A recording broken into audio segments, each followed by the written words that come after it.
Chapter 1. My mother was lying on the hospital bed, her eyes constantly shifting towards the door. She was waiting for my wife, Emily. Since our marriage, she had always adored Emily. Seeing my mother growing weaker, I turned to my assistant, John, with red-rimmed eyes. Why haven't you contacted Emily yet? Isn't she on set filming?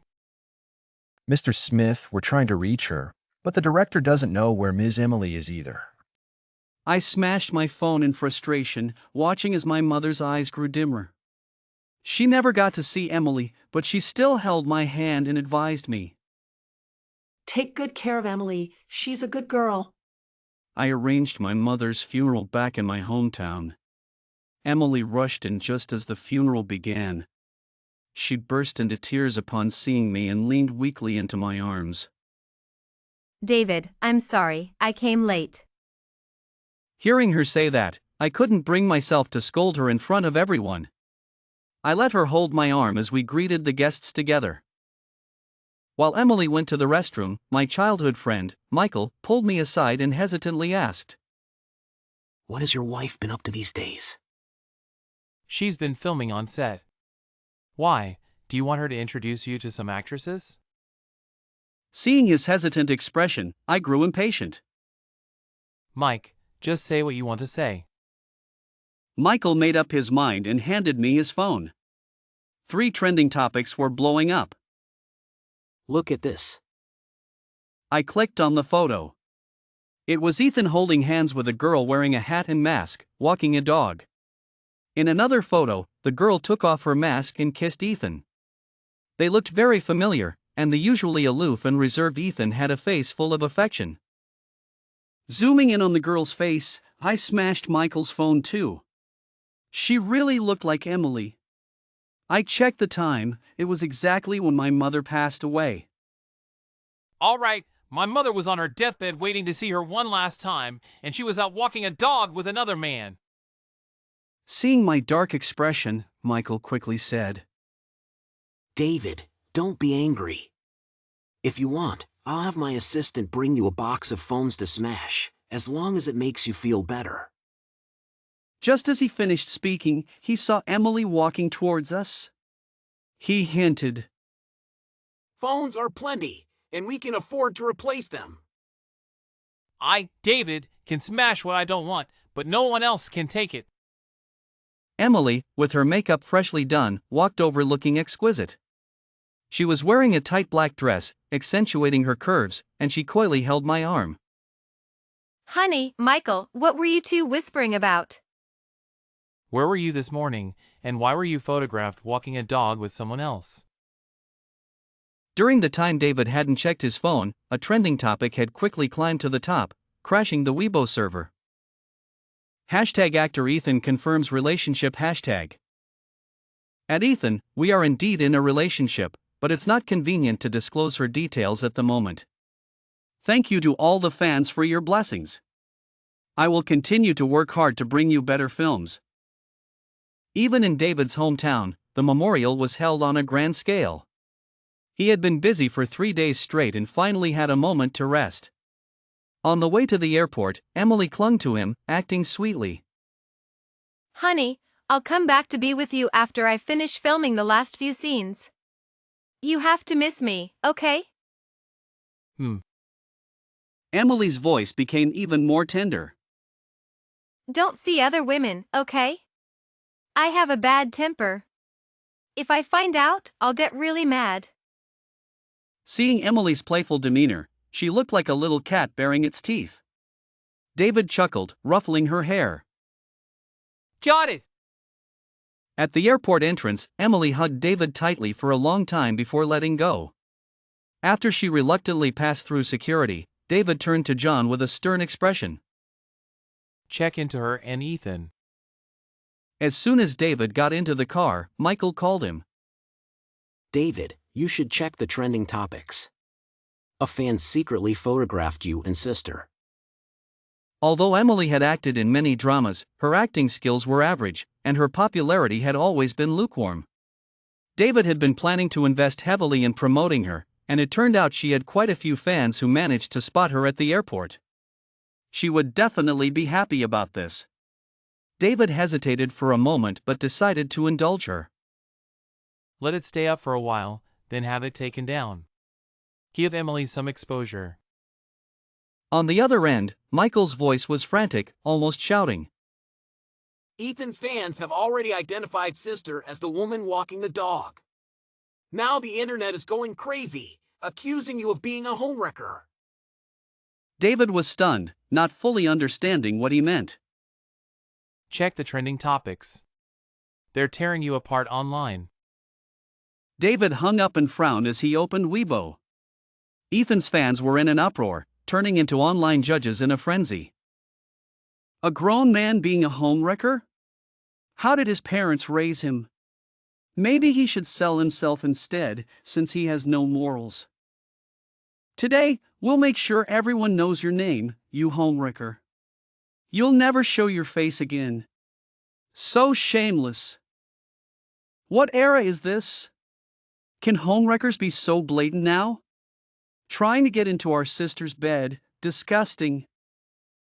I despise homewreckers, whether male or female. They should all be punished.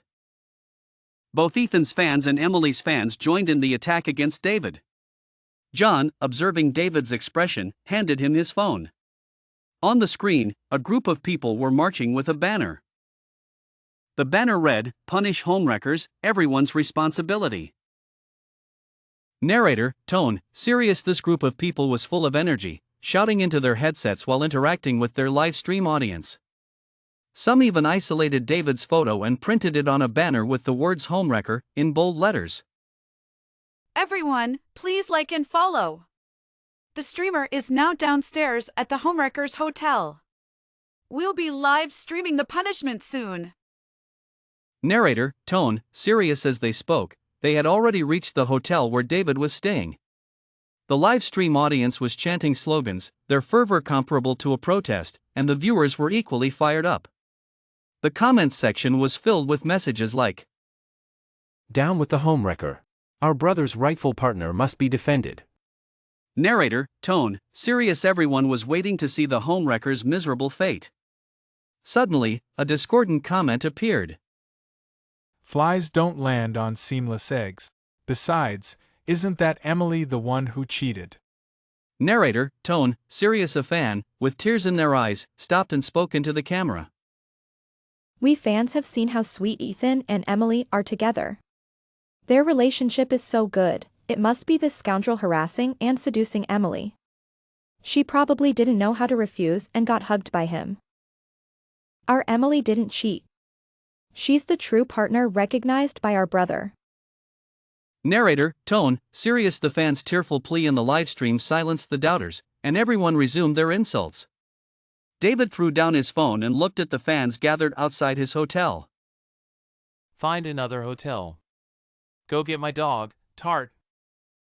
Narrator, tone, serious. Tart, David's 7-year-old Samoyed, was currently at the hotel.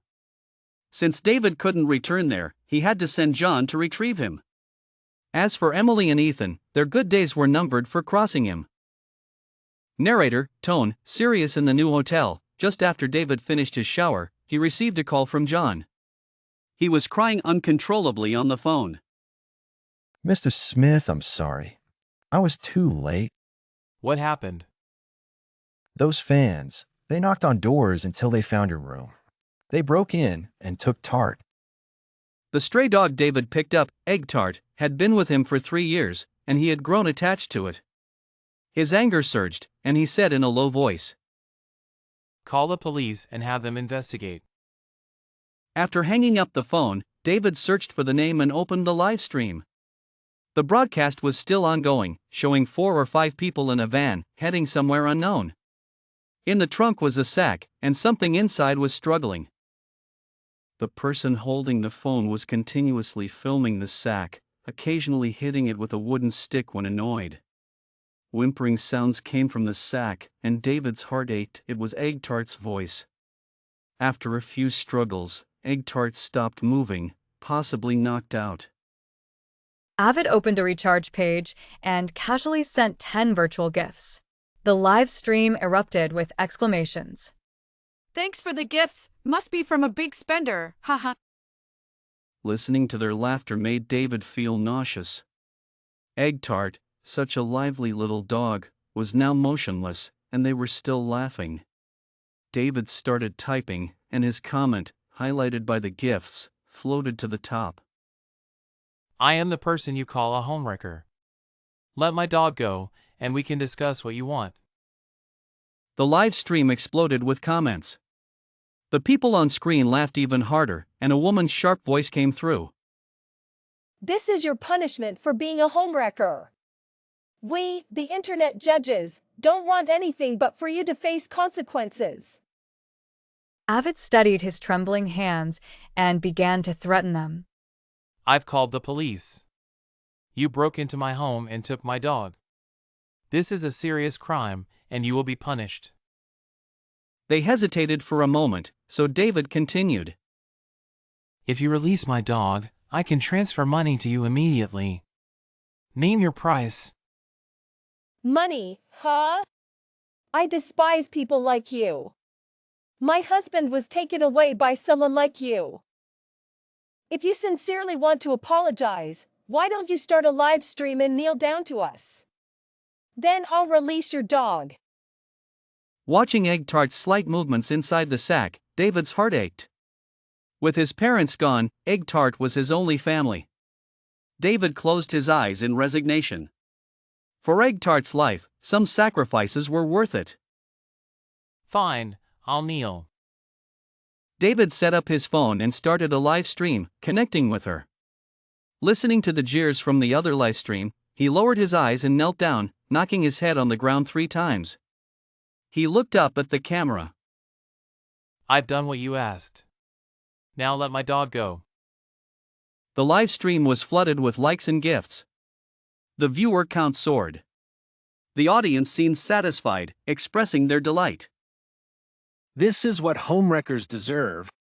Ignoring the comments, David focused on Egg Tart. Seeing him kneel, the people on the other side laughed. The woman stabbed the sack several times, and Egg Tart whimpered in pain. David's eyes filled with rage. You promised to release my dog. Yes, I did. Narrator, serious, then she opened the car door and kicked the sack out. The camera showed the car driving on a bumpy dirt road, and Egg Tart's figure gradually faded away. As David was about to end the live stream, she said, Don't leave yet. There's one more show for you. David sneered, his expression cold and unyielding. I can destroy what I don't want, but no one else can take it from me. Emily, looking exquisite with her freshly done makeup, approached. She wore a tight black dress that accentuated her curves, and she coyly held David's arm. Honey, Michael, what were you two whispering about? David brushed off her arm and took out a cigarette. Where were you this morning, and why were you photographed walking a dog with someone else? The live broadcast caused quite a stir, and Michael watched the whole thing. He drove to pick up David, and they went to the cemetery together. David, don't be sad. I'll go buy a new one for your mom. By the time they arrived, those people had already fled, leaving only the police and John to handle the aftermath. After the police finished their work and left, David picked up the shattered pieces of the urn from the ground. It was completely empty. John, you should go back first. Michael stood beside David, at a loss. Michael hurriedly left. David knelt in front of his mother's tombstone, and soon he heard footsteps behind him. What happened today was my fans going too far. I'm here to apologize on their behalf. You call this going too far? David stood up and grabbed Ethan's collar angrily. There's $1 million in here as compensation. I won't hold your relationship with Emily against you. But this money should be enough for you to leave her. Just don't cling to her. $1 million? To make me leave her? Ethan thought David was stunned by the amount of money. With a mocking look in his eyes, he said disdainfully, Emily is pure and kind-hearted. She's out of your league. A man like you shouldn't rely on a woman. You should know your place. Trying to come between us, you're not qualified. David pulled out his marriage certificate and threw it in Ethan's face, pointing at him and cursing. Open your eyes and see clearly. Emily and I are legally married. You are the one who's the third party. Ethan didn't even look at the marriage certificate as it fell to the ground. He just looked at David incredulously. I can't believe you're crazy enough to forge a marriage certificate. Michael suddenly appeared and punched Ethan in the face, cursing. You're the crazy one. Emily, that unfaithful woman, dares to cheat. Ethan didn't fight back but took out his phone, threatening to call the police. As he dialed, a woman ran towards them, holding up her dress. It was indeed Emily. She had her long hair flowing, wearing a white haute couture dress, with a beautifully made-up face. She had clearly rushed over from an event. Emily, you're so busy with work. Why did you come over? I'll handle this. Unexpectedly, Emily ignored him and walked straight to David, kneeling down. She pleaded. Honey, I'm sorry. I was wrong. My first meeting with Emily was at a social gathering. At that time, Emily was still studying at the Film Academy, while I had already become the head of the Smith Group. The gathering was lively, and someone, perhaps drunk, suggested, "Let's have Miss Emily dance for us." Emily was pushed into the spotlight, with a table full of leering old men staring at her. She didn't want to dance, but someone sarcastically remarked, "Emily, you should seize the opportunity. With all these producers and investors here, if you dance well, you might land a lead role." The table erupted in laughter, and Emily's face slowly turned red. Seeing her innocent and pitiful look, I felt a pang of sympathy and intervened. I don't enjoy watching people dance. What's the point? Let's drink instead. No one wanted to offend me, David, so they all raised their glasses and started drinking. Emily breathed a sigh of relief. After the gathering ended, she found an opportunity to approach me and shyly said, Mr. Smith, thank you so much for earlier. I was holding my aching stomach and waved her off, ready to leave. She hesitated and called out, Mr. Smith, are you having stomach pain? I have a remedy at home that's very effective. Looking into Emily's clear eyes, I gestured for her to follow me and took her to my car. After buying the necessary herbs from a pharmacy, I brought her home. While preparing the remedy, Emily also made me a bowl of steaming hot noodle soup. Thank you, Emily. This soup is delicious. I'm glad you like it. The remedy should also help with your pain. This seemingly shy and timid girl was actually quite talkative and often made me laugh. Being with her, I always felt comfortable and relaxed. Later, I introduced her to my mother. Our family never cared about social status because no one could be wealthier than us. We got married smoothly, and Emily was always attentive and considerate. My friends all said I had married an angel, beautiful and caring. I also believed I had found true love. Now, looking back, it all seems ironic and laughable. Ethan saw Emily kneeling before me, looking distressed and full of concern. He rushed over to pull her up. Emily, what are you doing? I've already apologized to the fans. He won't bother you anymore. You can rest assured. Ethan, are you crazy? He's my husband. I watched the scene unfold like a spectator, leisurely lighting a cigarette and looking down at Emily kneeling before me. Ethan's face turned pale, filled with disbelief. Michael paused, then strode over to Emily, demanding answers. Emily, what's going on? Why did you call him honey? Didn't you tell me you were single? We grew up together, and when we were filming, you said you missed me. Now that I'm back from studying abroad, can't we rekindle our relationship? Ethan, clearly distressed, was losing control. Didn't you say you only had feelings for my mother? We grew up together. How could you deceive me? Answer me. Ethan became increasingly agitated and reached out to grab Emily. Emily pushed him away angrily. Shut up. Don't you realize you're ruining both our lives? A canary I raised dares to sweet-talk another man. During their struggle, a jade Buddha slipped out from Ethan's collar. David squinted at it and grabbed it, his voice cold. Emily, you dared to give him the jade Buddha my mother left you? Emily, seeing this, ignored Ethan and crawled over to hug David's legs, pleading. Honey, I was wrong, I really was. Please forgive me this once, just this once, please. Seeing Emily's desperate pleas, Ethan couldn't bear it and shouted.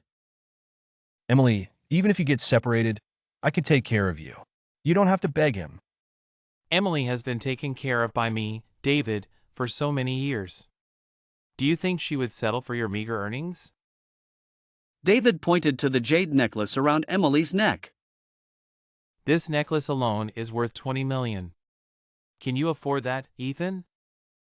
By the way, instead of worrying about others, you should worry about your own career.